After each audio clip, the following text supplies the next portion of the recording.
Aí, pessoal, vamos entrando aí. Como é que tá o som? Tá bom?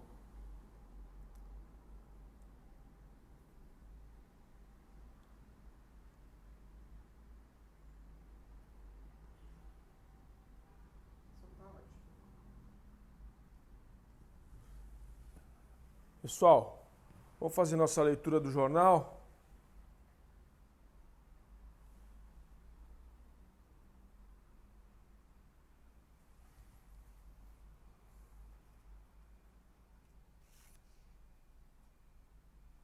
Nossa Senhora. Isso aqui eu não resisto. Antes de começar o geral. Depois de fechado o acordo Mercosul-União Europeia, aumentaram em 411% as buscas no Google pelo bloco sul-americano. Principais perguntas. Onde fica o Mercosul? Como se pronuncia Mercosul? Cara, eu acho que não deve ser verdade isso, sei lá. Pessoal, o jornal hoje está com poucas coisas assim que merecem destaque, eu acho, mas alguns grandes temas, né? Vamos tratar de alguns grandes temas.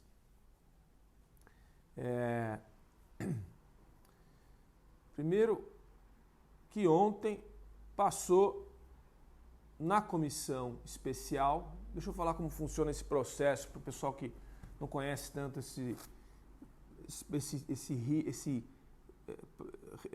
essa ordem essas fases de tomada de decisão no Congresso em função dessa PEC, né, desse projeto de emenda constitucional, que é a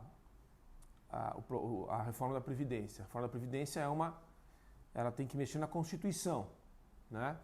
Todas essas medidas que vão alterar as regras da Previdência Social, elas mexem na Constituição. Então é uma PEC. O texto tem que passar por um processo que é o seguinte: tem 4 fases. A primeira, o texto vai para uma comissão, que é a Comissão de Constituição e Justiça. Essa comissão, como diz o nome, ela pega o texto e fala se o texto é constitucional ou não é. Quer dizer, tudo que está nesse texto para propor uma reforma respeita os princípios básicos estabelecidos na Constituição de 88? Respeita. Então, já passou na Comissão de Constituição e Justiça, na CCJ.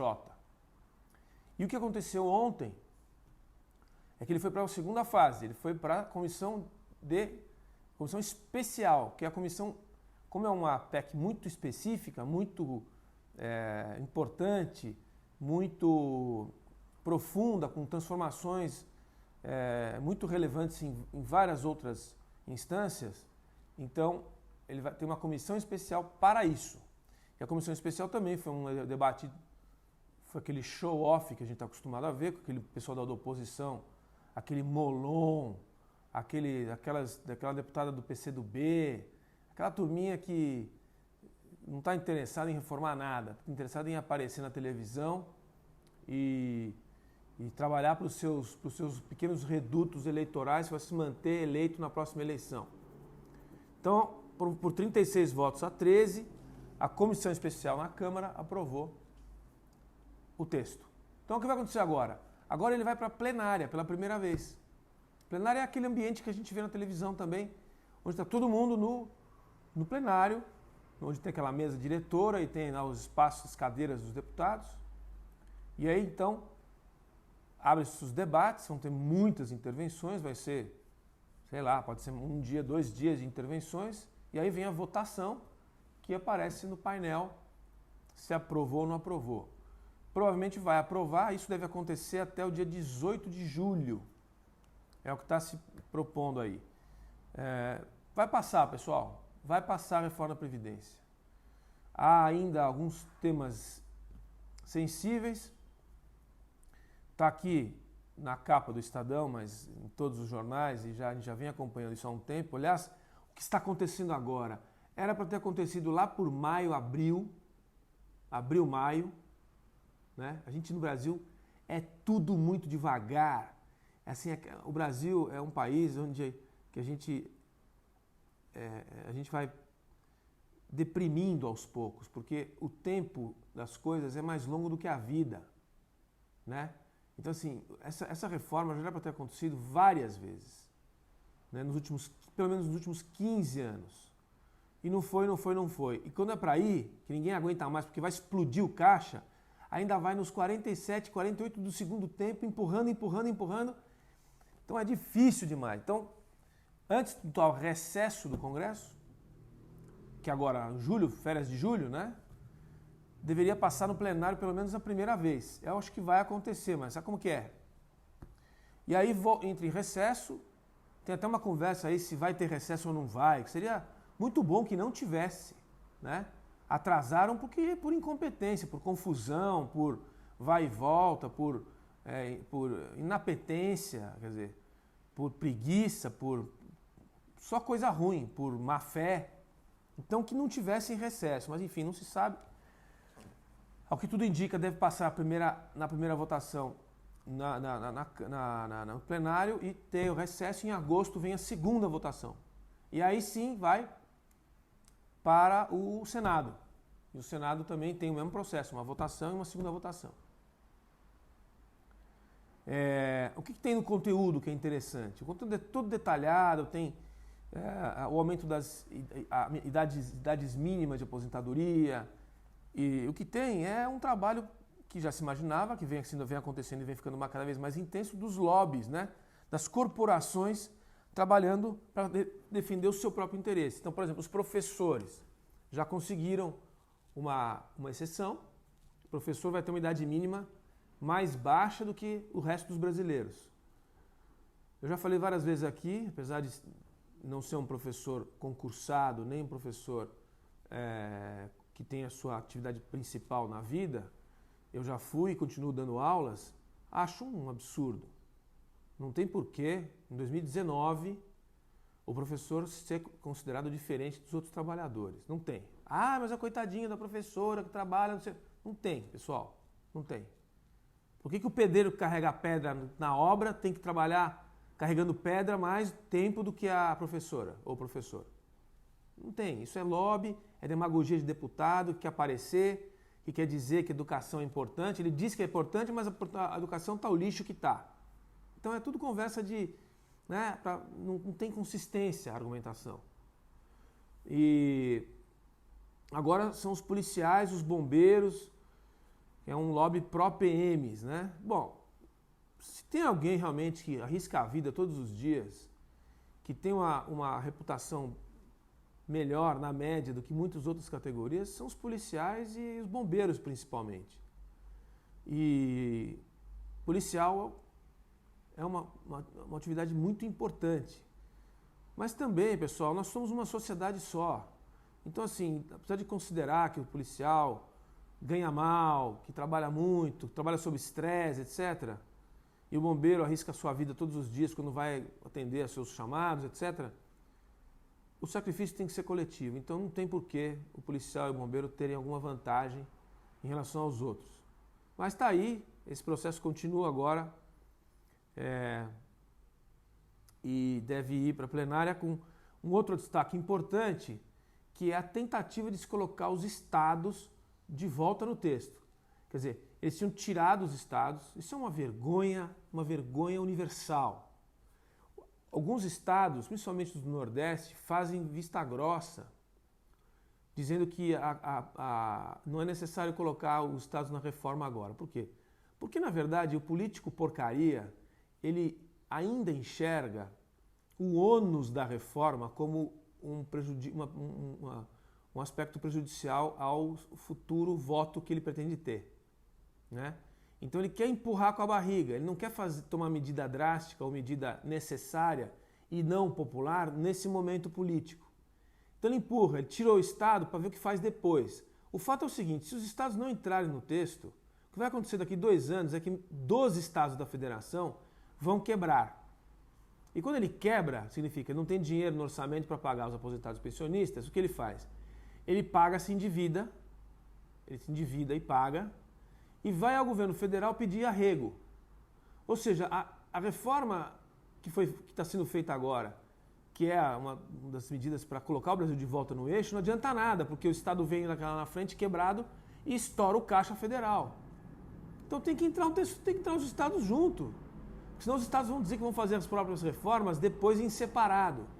Daqui 2, 3 anos. Não existe, não vão fazer. Principalmente a Bahia, que é a líder desse processo, cujo governador, não preciso nem dizer de que partido vem, vem com esse discurso aí, porque é uma das que vai quebrar. Então, assim, vai se tentar colocar no texto agora, na plenária, os estados. Espero que consigam. Rezemos para que consigam, né? Tem um aspecto também interessante no debate, que é a tentativa do presidente Bolsonaro de responder à pressão do lobby dos bombeiros e dos PMs, etc. O presidente fica dividido, na verdade. Ele sabe que não tem como defender o varejo numa negociação desse tipo. Mas, como ele tem relação próxima, indireta ou direta com as forças e também com a segurança, e com a defesa, e com os policiais, e com as corporações de segurança, ele pediu para que isso fosse levado em consideração pelo relator, e o relator não levou em consideração. Então houve uma ruptura aí interessante, não levou em consideração por enquanto, né? Há um conflito, uma ruptura aí de uma vontade, em tese, do executivo que está sendo confrontada pelo legislativo, inclusive por parte do próprio partido do presidente, né? Isso é um fenômeno interessante que descreve e demonstra que o PSL, o partido do presidente, não é, na verdade, um partido organizado, como a gente já sabia, que tem uma base sólida, que não tem força de negociação, não tem mesmo, e que quem está comandando ali o jogo, ou liderando, é o presidente da Câmara, né, que ganhou importância política porque vai fazer a reforma, porque sabe da importância que ela tem, e lidera a resistência a todos esses penduricalhos aí, essas exceções que podem destruir o texto, que é um texto que finalmente coloca em jogo aí, coloca como austeridade na década seguinte uma coisa em torno de 1 trilhão de reais, que é o que se esperava que acontecesse. 1 trilhão em 10 anos, 100 bilhões por ano. Isso dá oxigênio para o país começar o seu processo de recuperação, né?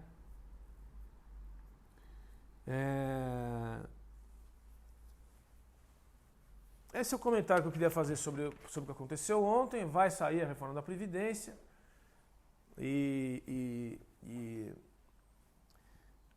vamos pensar no que tem que fazer depois, porque não é pouca coisa, né? Tem aqui no nosso editorial um texto interessante, importantíssimo, sobre o preço da paralisação, a questão da infraestrutura. O Brasil, pessoal, assim, tem muita gente que já fala isso, mas é verdade. Assim, não falta dinheiro no Brasil. Não falta. Tem recurso. É que é muita roubalheira e mais, é muita incompetência. É muita incompetência. Olha só esses números da paralisação de todos os 38 mil contratos de obras públicas que foram avaliados pelo TCU. 38 mil obras tem no Brasil. 14 mil, 38% estão paradas. O preço de uma obra parada, pessoal, não é só ela está parada e depois um dia ela volta. É que se ela para, ela começa a deteriorar. Então o custo dela já começa no dia seguinte a aumentar. E muitas vezes essas obras param um determinado tempo e que ela simplesmente vira sucata. O dinheiro foi queimado e jogado fora. Isso é uma prática, uma tradição, um problema crônico brasileiro. Desde sempre, né? Você está acostumado a ver pilares de concreto armado ou estradas, portos, aeroportos pela metade, né? Aqueles esqueletos de concreto. Bom, olha os números, que chocante, quer dizer, vou fazer uma comparação depois. Ó, os valores desses contratos totalizam 144 bilhões de reais. dos quais 12 bilhões foram executados e implementados. Vai, 10%. E ainda seriam necessários 132 bilhões para concluir todos esses projetos, sem contar os gastos com danos resultantes do abandono, que é um negócio enorme. Então, o que a gente já tem aqui provavelmente o que vai acontecer que boa parte desses recursos que já foram usados já foram desperdiçados, porque não concluíram as obras. Uma boa parte dessas obras não vão ser terminadas, vão se transformar em esqueletos para o sempre, para o eterno, né? Olha, só para ter uma ideia, o orçamento da educação brasileira, pessoal, o orçamento da educação anual gira em torno de 130 bilhões de reais. Isso tudo está sendo jogado no lixo por incompetência. Quais são as causas?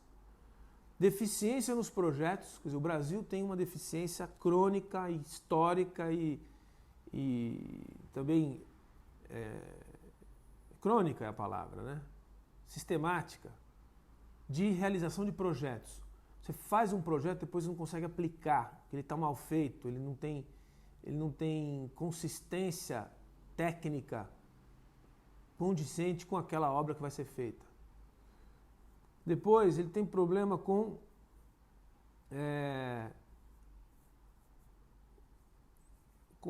consequência da baixa qualidade do projeto, ele tem que ter adendos de contrato, né? Porque como ele é mal feito, ele precisava mais disso, não estava pensado, não estava contemplado no projeto, então precisa mais um adendo. E o aumento desses custos, quando não é corrupção simples, e muitas vezes não na regra nacional, ele não pode, o financiamento ele não pode ser feito pela União. Ele tem que ser feito pelo Estado ou pelo município. E a maioria dos municípios, ainda mais na situação atual, está com arrecadação em queda. Então não tem como buscar esse financiamento para fazer o adendo para continuar a obra. Então aí é mais um problema legal, que acaba gerando a paralisação da obra. E aí tem mais um comentário importante. Ante essa ineficiência endêmica, ao invés de racionalizar os procedimentos com critérios mais rigorosos, o poder público, segundo o Tribunal de Contas da União, tende a iniciar um número excessivo de empreendimentos, na expectativa de que uma parcela seja realizada. O que acontece? Já que tem muitos blocos, vamos fazer mais ainda, porque quem sabe algum a gente termina. Essa é a mentalidade do poder público.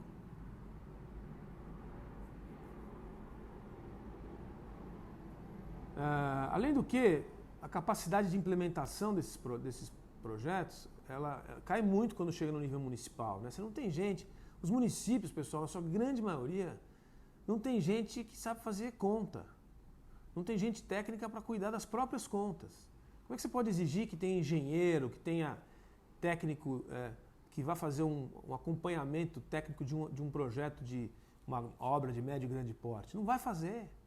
Não tem como. Então, assim, é uma sucessão e um acúmulo de deficiências que geram essa quantidade enorme de projetos que começam e não terminam e de recursos públicos que vão para o ralo.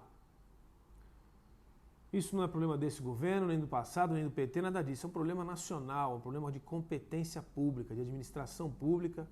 É um problema de gestão pública, que é a palavra mágica que a gente sempre trata aqui quando a gente quer colocar o Brasil de volta no eixo, que é como lidar com os recursos públicos. Se não tem como fazer, se não sabe fazer, não faz. Mas não joga o dinheiro pela janela. Quando for fazer, chama quem sabe fazer. Chama o japonês para fazer. Chama o suíço, se for o caso. Embora a gente tenha competência específica aqui, se não tem quantidade suficiente, não joga pela janela.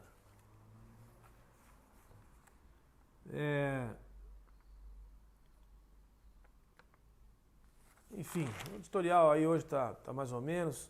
Aí tem aqui uma questão, em todas as notícias políticas, o que tem de relevante nessas notinhas aqui da coluna.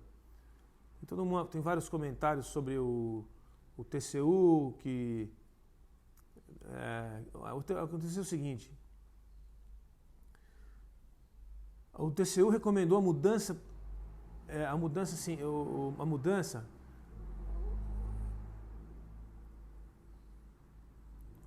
na reforma da Previdência, né? O relator tirou a proposta do governo de concentrar na Justiça Federal as ações sobre a Previdência Social e não jogar nas justiças estaduais. E aí tem uma série de comentários aqui, na verdade é um tentando jogar a bola para o outro. Né? Isso aqui é o seguinte, como os estados, por exemplo, os estados têm mais ações sobre a Previdência, ou que tem relação com a Previdência, nos seus âmbitos, queriam jogar essas ações, o governo federal queria jogar essas ações para que os estados resolvessem. E os estados, por sua vez, que não têm recurso para pagar, ficaram quietos e deixaram sem comentário para que isso voltasse para o governo federal. É o empurra-empurra de dívida. E então está na mão do relator ver o que fazer com essas ações sobre a Previdência que vêm dos estados e quem é que vai organizar e centralizar em qual justiça, na federal ou nas estaduais, já que os custos na justiça estadual são mais altos. Tem uma série de comentários sobre isso e outros comentários importantes falando das eleições de 2020, preparação dos partidos para as eleições de 2020. Além de dois comentários aqui importantes, que é o seguinte: muito se falou essa semana sobre a questão dos fundos, os alemães e principalmente da Noruega, para o Fundo Amazônia.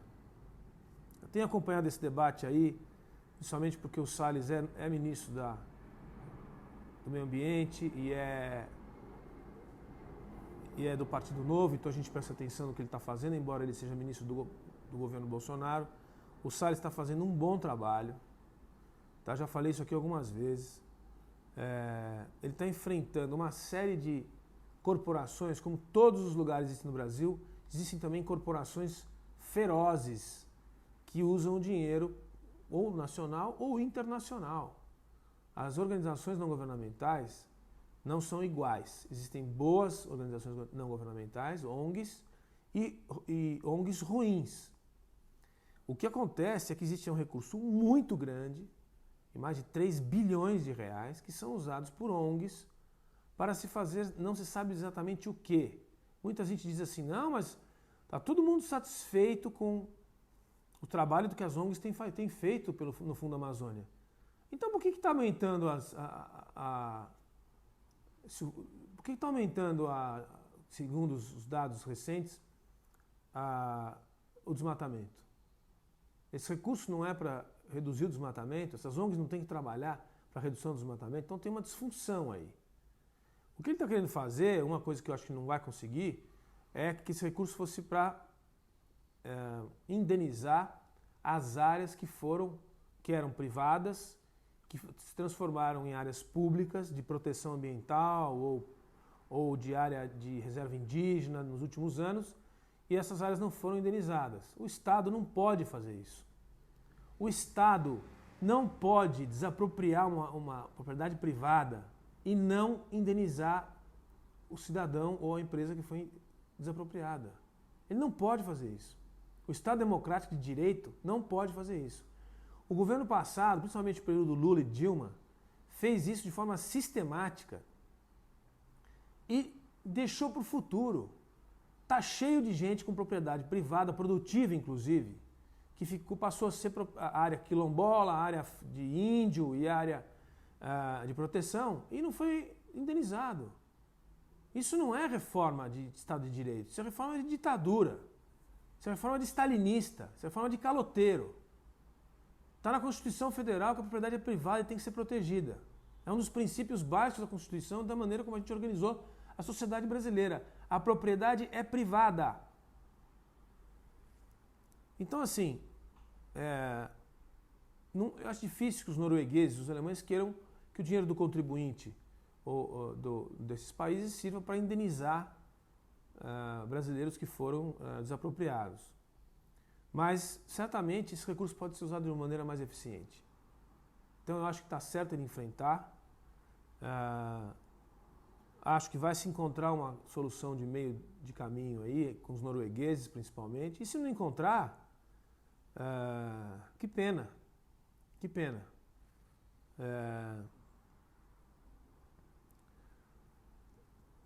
O que eu acho é que existe realmente uma discussão que tem que ser feita mais profundamente aí do que é defesa do meio ambiente no Brasil,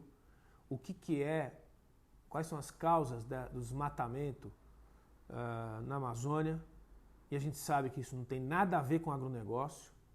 É irrisória a quantidade de terras que estão sendo desmatadas para produzir soja, milho, algodão, essas coisas, porque não tem espaço na Amazônia ou terra decente para produzir esses produtos. O que existe é expansão para exploração de madeira ilegal. Isso sim, isso é um caso de polícia, é um caso de Estado. Aí sim que o Estado tem que entrar para valer, aí que esse dinheiro todo da Noruega deveria entrar para policiar e tirar garimpo que desmata, tirar exploração de madeira ilegal, né? Que aliás deve ter norueguês que compra, e principalmente a expansão da pecuária extensiva, que também é um problema. Mas não é o agronegócio, que está distante, na sua grande maioria, distante das fronteiras amazônicas, que tem relação e é a causa desse problema que é grave, da proteção das reservas florestais do país para o bem do brasileiro e do mundo.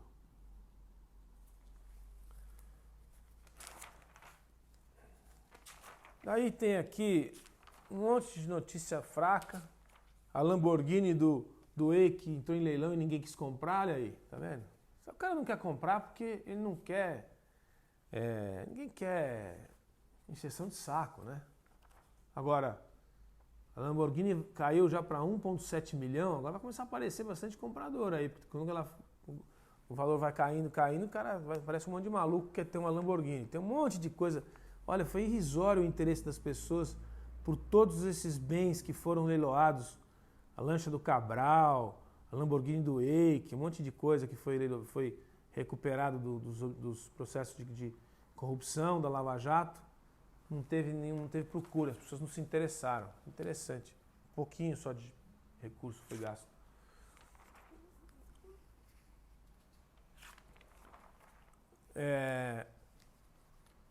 Aqui tem uma notícia, pessoal, que não é muito nossa praia, mas acho que para quem gosta de esporte, vê como é difícil, né, o negócio da política, né?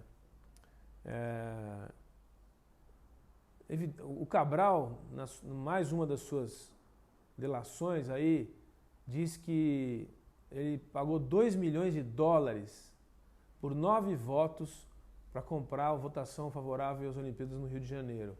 E entre essas pessoas estavam o Sergei Bubka, quem se lembra do saltador de vara soviético, depois russo, tricampeão olímpico, uma figura marcante da história das Olimpíadas, diz que ele recebeu, e diz que o Alexander Popov também, que é um nadador espetacular dos 100 metros livres, 50 metros livres, um nadador tricampeão olímpico, também recebeu. A gente vê atletas, né, atletas de primeiro nível, que a gente era e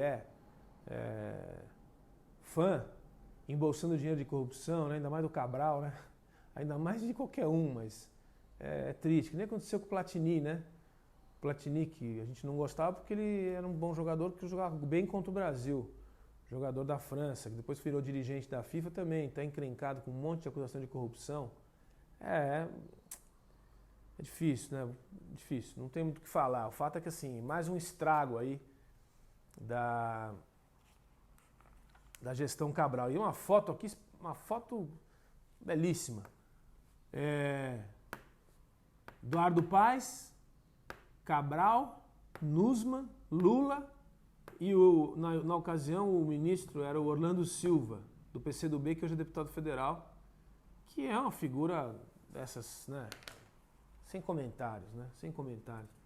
Todos comemorando a vitória do Brasil com a Olimpíada. Como teria sido bom se a gente não tivesse tido Olimpíada no Brasil, né? Como teria sido bom. E Copa também. Prejuízo nós vamos pagar. Meu filho vai pagar ainda o prejuízo da Copa e da Previdência. E aí um caderno inteiro sobre a reforma da Previdência, que eu vou fazer um vídeo especial para entrar nos detalhes. O que é exatamente que tem, porque tem aqui até um caderno interessante, aqui com perguntas e respostas. Entendo o que muda nas regras da Previdência, tem toda a questão da idade mínima, aposentadoria rural, capitalização, BPC, que é o benefício de prestação continuada, quem tem direito ao bônus salarial, como é que vai ser feita a transição da Previdência, pensão para a morte,